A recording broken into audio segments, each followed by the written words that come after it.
সীমান্ত ঘেঁষা শহর তেঁতুলিয়া, কোথাও কোথাও একদম প্রতিবেশী দেশের গা ঘেঁষে চলতে হয়। এই চলার সময় পথের দুই ধারে চার বাগান, কোথাও দু চোখেও কুলিয়ে ওঠা যায় না, চা বাগান যেন দিগন্ত ছাড়িয়ে গেছে।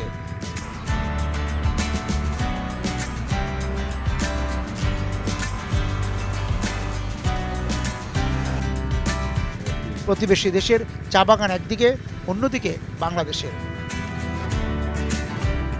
বাংলাদেশ প্রান্তে যে শুধু অবারিত চা বাগানই আছে তা নয়, বাড়ির উঠোন বা লাগোয়া ফসলের মাঠেও চায়ের ছোট বাগান চোখে পড়ে।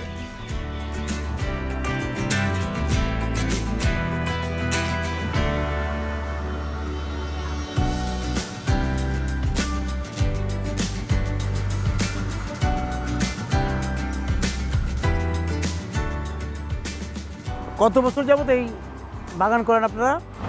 5 বছর ধরে। 5 বছর। তা আগে কি ছিল এখানে?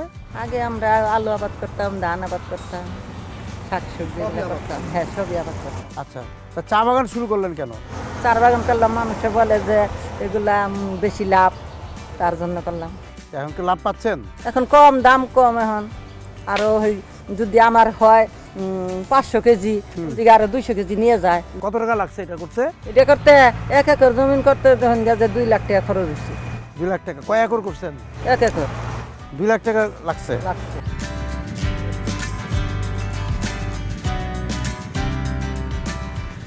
চা চাষে দেশের তৃতীয় অঞ্চল এই পঞ্চগড়। টব ও পতিত জমিতে পরীক্ষামূলকভাবে শুরু হওয়া চায়ের চাষ পঞ্চগড় পেরিয়ে ঠাকুরগাঁও, নীলফামারী জেলাতেও বিস্তৃত হয়। অন্য ফসলের বদলে স্থানীয় কৃষকরা চা চাষে আগ্রহী হয়ে ওঠেন। কিন্তু এখন অনেক ক্ষুদ্র চাষি চা চাষে আগ্রহ হারিয়ে পুরনো ফসল বা কৃষিতে ফিরে যাচ্ছেন।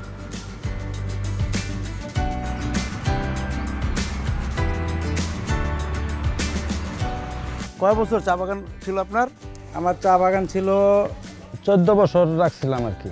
আচ্ছা, তারপর লস খাইতে খাইতে পরে কি করবো, এক পর্যায়ে পরে ভাঙিয়ে ফেলাইছি। তা চা বাগান করেছিলেন কেন? করছিলাম তো লাভের জন্য, তখন তো দাম ছিল বেশি, 30 টাকা, 35 টাকা, 40 টাকা পর্যন্ত কেজি ছিল। মানে ওই লাভের জন্য করছিলাম। মোটামুটি কয়েক বছর লাভ পাইছি। তারপর যে খালি লস, মানে ফ্যাক্টরি নিলে অর্ধেক ওরা পার্সেন্টেজ কাটা নেয়। তারপর যেগুলো থাকে ওগুলো টাকা ঠিকমতো দেয় না, এটা গেল। তারপর সার কীটনাশকের দাম বেশি, আমাদের ওই পরে আর পোষায় না। তা কত কেজি ছিল, পরে কত কেজি হলো? লাস্টে মানে আমি 35 টাকা পর্যন্ত বিক্রি করছি, মানে যখন আমি চা বাগানটা করলাম। তারপরে কমতে কমতে পরে 10 টাকা কেজি। 10 টাকা কেজি হয়ে গেল।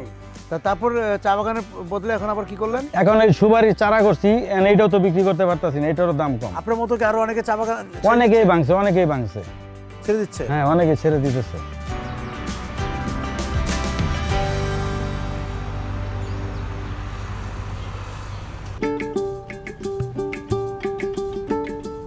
সীমান্ত ঘেঁষে পথ চলতে এক গ্রামে নেমে পড়ি। ওপারে কাঁটাতার পেরিয়ে প্রতিবেশীদের যাপন চোখে পড়ে।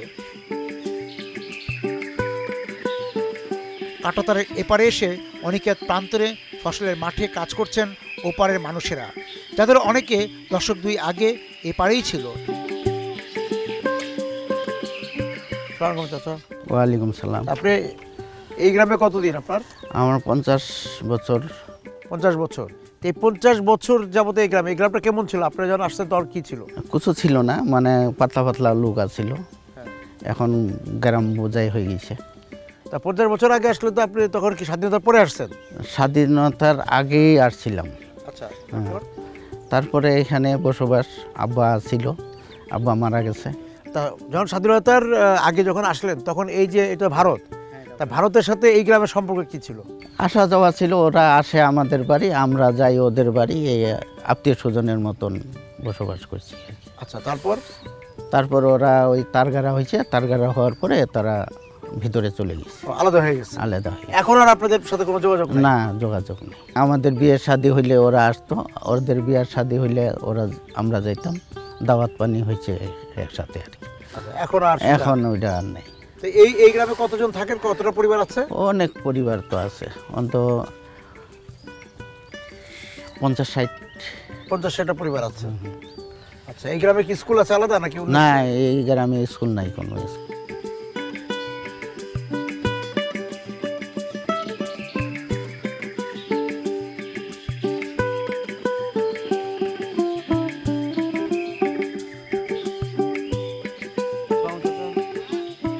কাঁটাতারের বেড়া ওঠার আগে এক উঠোনে ছিল যৌথ পরিবার বা শরিকদের বাস। সর্দারপাড়া নামের এই গ্রামটি 2 খণ্ড হয়ে গেছে, পরিবারও অখণ্ড থাকেনি। গ্রাম সরে গেল 2 দিকে। প্রিয়জন, প্রিয় মুখেরা এখন সীমানার ওপারে মানুষ।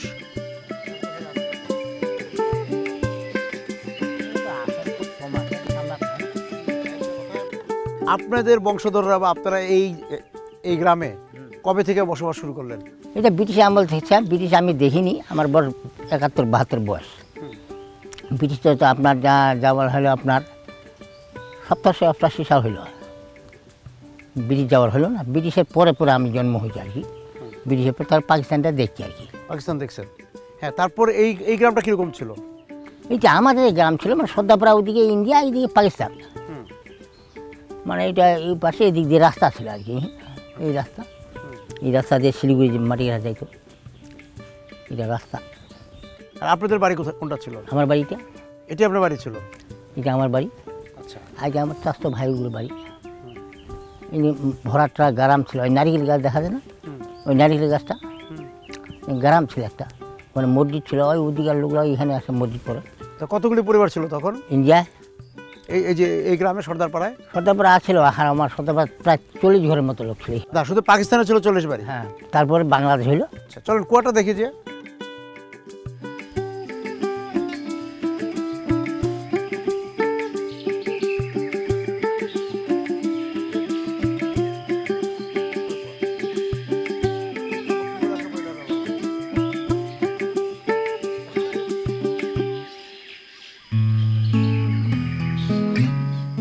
স্বজনদের দেখতে চায় চোখ, সেই কৈশোর, তারুণ্য বা যৌথতার দিনগুলোর মতোই।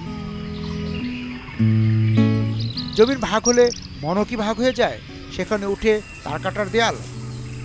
সর্দারপাড়া গ্রামের মানুষের স্বজন হারানো চোখ ও হৃদস্পন্দন বলছে, দেয়াল তোলা যায় মাটির জমিনে, মন জমিনে নয়। আপনি যখন ছোট ছিলেন তখন তো আর তার কাটা বেড়া হয় নাই? ছিল, বেড়া ছিল। তো তাহলে এই যে ওই পারে যারা আছে তাদের সাথে? এই পাশে ছিল ওরা, হ্যাঁ, সে বাড়ি ছিল। তারপর চলে গেছে ও পাশে। ছোট থেকে যখন সবাই একসাথে খেলাধুলা করছি, এখন ওরা চলে গেছে ও পাশে, আমরা এই পাশে আছি। তা আপনার যে ছোটবেলায় যাদের সাথে খেলাধুলা করেছেন সেই বান্ধবীরা এখন আর দেখা হয় না? না, দেখা হয় না। তা মাঝে সাঝে যে এদিকে আসে ওই কাঠ জড়াইতে, তখন দেখা হয়েছিল, এখন আর হয় না। খড়ি টোকাতে যখন আসতো তখন দেখা হতো, এখন আর হয় না? না, অনেকদিন দূরে বিয়ে হয়ে গেছে। ও বিয়ে ওরা দূরে চলে গেছে, আর কাঁটাতারে বেড়ার জন্য ওরা এই পারে আসে না? না, আসে না। কজন বান্ধবী এই পারে চলে গেছে আপনার? অনেকগুলা ছিল, যে বেশ কয়েকজন আসছিল। আচ্ছা, একসাথে স্কুলে যেতেন? বোনের মতন আর কি খেলাধুলা করছি, বোনের মতন। বোনের মতন, ভাই বোনের মতো মিশছেন? হ্যাঁ। তারপর ওরা চলে গেল, তখন আপনার খারাপ লাগে না? কিরকম লেগেছে? খারাপ লাগবে না? আবার খারাপ লাগছিল। আচ্ছা, খারাপ লাগলো তো কোনো করার নাই, ওরা তো ওইদিকে যাবেই। যেহেতু তার কাটা বেড়া উঠেছে। আর যখন ওই যে খড়ি উঠাতে আসতো তখন দেখা হলে কি করতেন? আলাপ করতাম। বড় আব্বা তারাও ওই পারে চলে গেছে? সবাই চলে গেছে আর কি, চাষতো আর কি। ও, তারাও চলে গেছে, আর দেখা হয় না? মাঝে মধ্যে যে এদিকে আসে, মাছ পুকুরে মাছ মারতে আসে, তখন দেখা হয়। শুধু বান্ধবীদের আর ফিরে পান নাই? আচ্ছা।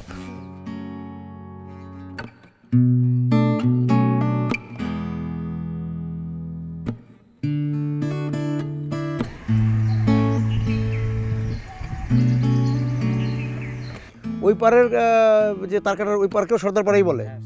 এখনও যায় ওদেরকে সর্দারপাড়ায় বলে। ওইদিকেও সর্দারপাড়া? তারকাটা যখন ছিল না তখন মনে হয় বাংলাদেশের মানুষ ওদের বাড়িতে মনে হয় দাওয়াত পানি অনুষ্ঠান হলেও মনে হয় ওদের বাড়িতে যায়, খায় আর কি। আপনার কারা কারা গেল ওই পারে? আমার চাচা আসছিল, মনে হয় বাবার আর চাচতো ভাইগুলো আসছিল, তার ওই পার চলে গেল? চলে গেল।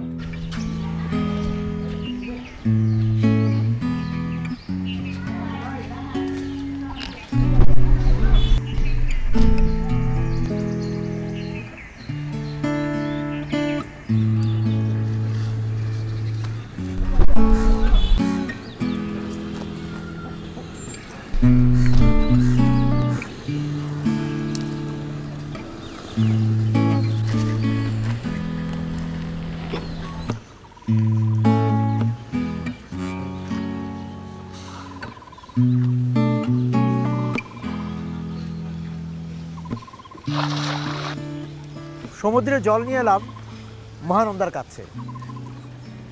জলেদের আলিঙ্গন আমাকে মুগ্ধ করেছে। দুই জলেরই ইস্তেহার, বাংলাদেশ তুমি হও সাম্যের, বাংলাদেশ তুমি হও বৈষম্যমুক্ত।